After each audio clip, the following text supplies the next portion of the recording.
Meeting ಎಷ್ಟು ಗಂಟೆಗೆ ಅಂತ ಹೇಳಿ, ನಾನು ಅಷ್ಟರಲ್ಲಿ ರೆಡಿ ಆಗಿರ್ತೀನಿ. ಬಾಯ್. ಆಗಸ್ತ್ಯ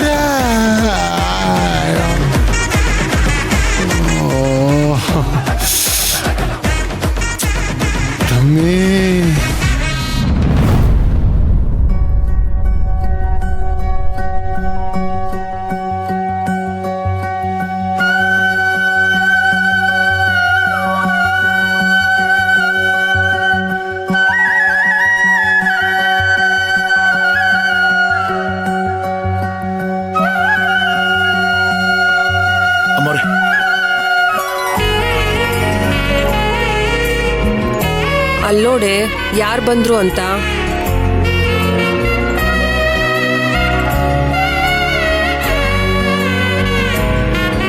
ಬಾ.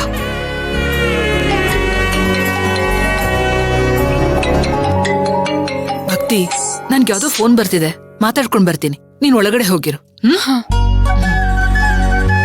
ಹಲೋ. ಹಾ,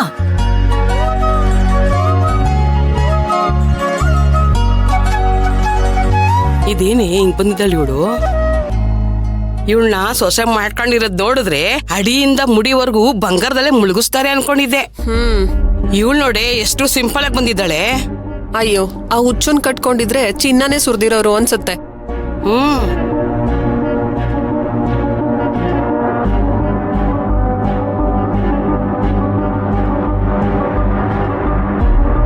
ಈ ಕಾಲದಲ್ಲಿ ಯಾವ ಒಳ್ಳೆ ಮಕ್ಕಳು ಇಲ್ಲ ಬಿಡೆ ರೂಪ. ತಂದೆ ತಾಯಿ ಕಣ್ಣಿಗೆ ಮಣ್ಣೆಚ್ಬಿಡ್ತಾರೆ. ಅದಕ್ಕೆ ಉದಾಹರಣೆ ನಮ್ಮೂರಲ್ಲೇ ಇದೆಯಲ್ಲ. ಓಹೋ, ಶುಭ ಕಾರ್ಯನ ಹಾಳು ಮಾಡಕ್ ಬಂದ್ಬಿಟ್ರು. ರೂಪಾ ಆಂಟಿ, ನಿಮ್ ಮಗಳು ಹೇಗಿದ್ದಾರೆ? ಅವ್ರಿಗೇನು ಚಂದಾಗೇ ಇದ್ದಾರೆ. ಬೆಳಗ್ಗೆ ಏನಾಯ್ತು ಗೊತ್ತೇನೆ ಅಂಬಿಕಾ? ನನ್ ಮಗಳು ನೋಟ್ಸ್ ಕೇಳಕ್ಕೆ ಅವಳ ಫ್ರೆಂಡ್ ಯಾರೋ ಪಂಕಜ್ ಅಂತ ಬಂದಿದ್ದ. ನನ್ ಗಂಡ ನೋಡ್ಬಿಟ್ಟು ನನ್ ಮಗಳು ಕಾಲ್ ಮುರ್ದ್ ಕೂರ್ಸವ್ರೆ. ಒಳ್ಳೇದೇ ಮಾಡಿದ್ರು ಬಿಡು. ಈ ಕಾಲದಲ್ಲಿ ಫ್ರೆಂಡು ಅನ್ಕೊಂಡು ಮದ್ವೆ ತನಕನೇ ಬಂದ್ಬಿಡ್ತಾರೆ. ಅಪ್ಪ ಅಮ್ಮನ ಬಗ್ಗೆ ಯೋಚನೆನೇ ಮಾಡಲ್ಲ. ಸತ್ರೆ ಸಾಯ್ಲಿ ಅಂತ ಅವ್ರು ನೋಡ್ಕೊಂಡಿರೋ ಹುಡ್ಗನ್ ಜೊತೆ ಓಡೋಗ್ಬಿಡ್ತಾರೆ.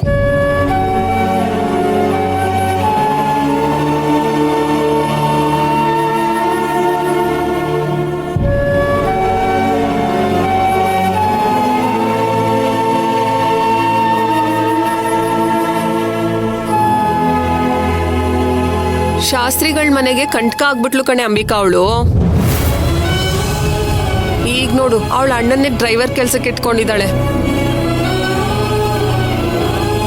ಓಹೋ, ಎಂತ ದರ್ಪ ನೋಡಿ ಉಳ್ದು. ಹಪ್ಳ ಸಣ್ಗೆ ಮಾರ್ಕೊಂಡಿದ್ದಿದ್ರೆ ಅದೇ ಬನಶಂಕರ ಮನೆ ಮೆಚ್ಚಿರೋಳು.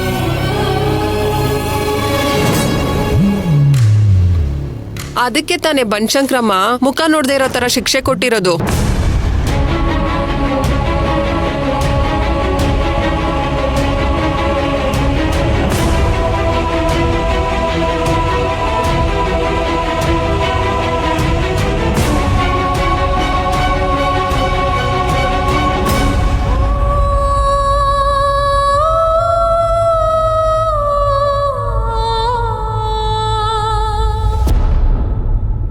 ಅಕ್ಕ, ರೇವಣ್ಣ ಚೆನ್ನಾಗಿದ್ದೀರಾ? ಬನ್ನಿ ರೇವಣ್ಣ, ಬಂದ್ಲು ಅನಿಷ್ಟ.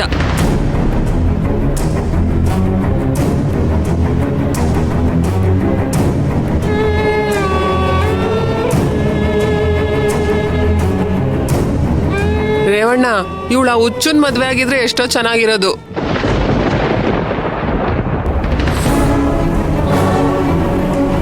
ಕರೆಕ್ಟಾಗಿ ಹೇಳ್ದೆ ಬಿಡಮ್ಮ. ದುಡ್ಡಿನಿಂದ ಹೋಗೋರ್ಗೆ ಪ್ರೀತಿ ಆಗ್ಬೇಕು.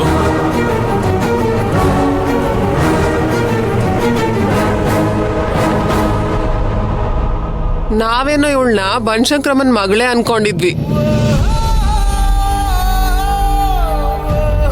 ಅಯ್ಯೋ, ಗಳಿಗೆ ಸಿದ್ದ ಒಳಗೆ ಮೇಯ್ದ ಅನ್ನೋ ಗಾದೆ ಕೇಳಿಲ್ವೇನಮ್ಮ? ಈ ಅಮ್ಮನ್ಗೆ ಹೇಳಿ ಬರ್ಸ್ದಂಗಿದೆ.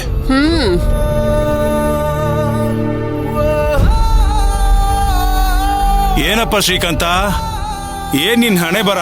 ಶಾಸ್ತ್ರಿಗಳ ಹೆಸರು ಹೇಗೆ ಹರಾಜಾಗ್ತಿದೆ ನೋಡು.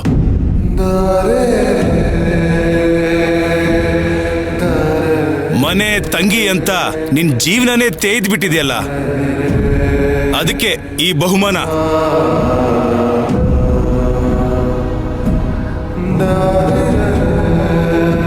ಬೇರೆಯವ್ರ ಹೆಸರು ಹೇಳ್ಕೊಂಡು ಅನಾಚಾರ ಮಾಡೋರ್ನ ನಾನೆಲ್ಲೂ ನೋಡಿರ್ಲಿಲ್ಲ. ದೇವಿ ಅಪ್ಪಣೆನ ಇವ್ರಿಗೆ ಬೇಕಾದಂಗೆ ತಿರ್ಸ್ಕೊಂಡ್ರೆ ಇವ್ರ ಜೀವನದಲ್ಲಿ ನೆಮ್ಮದಿಯಾಗಿರ್ತಾರ?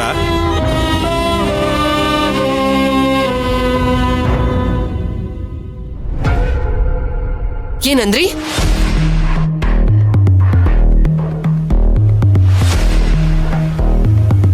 ಅಗಸ್ತ್ಯ ಹೀಗ್ ಮಾಡೋದಕ್ ಸಾಧ್ಯನಾ?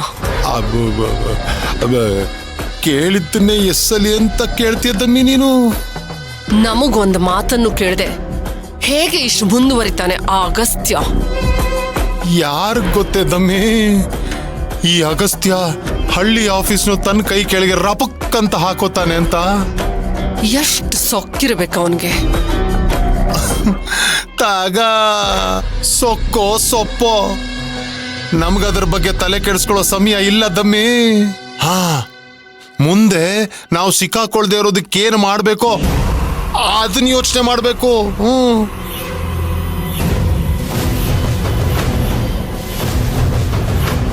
ಆಹಾ, ಬ್ಯೂಟಿಫುಲ್ ಸ್ಮೈಲ್. ಓಹೋ, ಕಿಲ್ಲಿಂಗ್ ಲುಕ್ಕು. ಆದ್ರೆ ನನಗೇನು ಅರ್ಥ ಆಗ್ತಿಲ್ಲ ದಮ್ಮಿ. ಸಿಕ್ಕಾಕೊಳ್ಳಕ್ಕೆ ಸಾಧ್ಯನೇ ಇಲ್ಲ ಅನ್ನೋದು ನಿಮಗ್ ಗೊತ್ತಿದೆ ತಾನೆ? ಓಹ್ ತಾಗ, ಅಲ್ಲ ಕಣೆ, ಸುತ್ತಿ ಬಳಸಿ ಅಲ್ಲಿಗೆ ಬರ್ತೀಯಲ್ಲ ದಮ್ಮಿ ನೀನು. ಈಗ ನಾವು ಯೋಚನೆ ಮಾಡಬೇಕಾಗಿರೋದು ನಾವು ಬಿಸ್ನೆಸ್ ಅಲ್ಲಿ ಮಾಡಿರೋ ಮೋಸನೆಲ್ಲ ಹೇಗೆ ಮುಚ್ಚಾಕಬೇಕು ಅಂತ. ಅದ್ರ ಬಗ್ಗೆ ನೀವು ಚಿಂತೆ ಮಾಡ್ಬೇಕಿಲ್ಲ.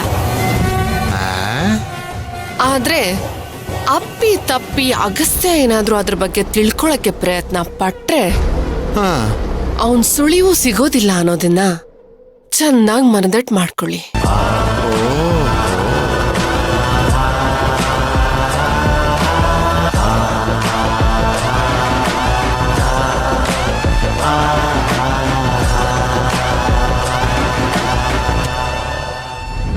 ಸಾಕ್ ನಿಲ್ಸಿ.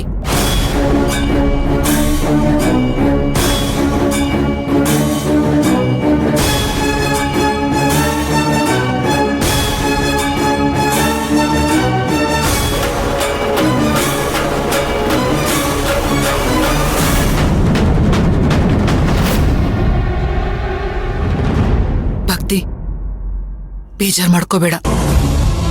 ನೋವು ಮಾಡ್ಲೇಬೇಕು ಅಂತ ಮಾತಾಡೋರ ಹತ್ರ ನಾವ್ ಇರೋದೇ ಬೇಡ.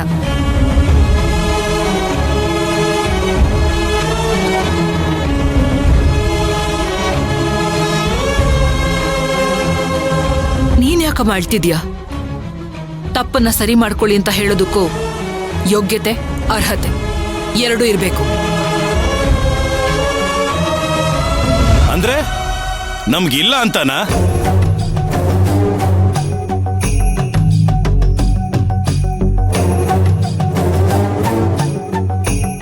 ನೀನ್ ಬೇಜಾರ್ ಮಾಡ್ಕೋಬೇಡ ಭಕ್ತಿ. ನಮ್ಮೂರಿನ ಜನ ಅನ್ನೋ ಒಂದೇ ಒಂದ್ ಕಾರಣಕ್ಕೆ ಸುಮ್ನಾಗ್ಬಿಡೋಣ. ನೋಡು, ನಾವಿಬ್ರು ಒಳಗಡೆ ಹೋಗಿ ಮಗುಗೆ ಆಶೀರ್ವಾದ ಮಾಡಿ ಹೊರಟ್ಬಿಡೋಣ. ಬಾ.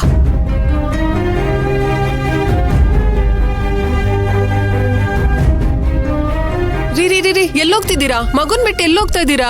ಲೇ ಸುಮ್ನಿರೆ. ಅಯ್ಯೋ, ದೊಡ್ಡವ್ರು ಬರ್ತಾ ಇದಾರೆ ಅಂತ ಕಣೆ. ಅವ್ರು ಒಳಗ್ ಬರೋಕ್ಕಿಂತ ಮುಂಚೆ ಹೊರಗಡೆ ಬಂದು ಕಳಿಸ್ಕೊಡೋಣ.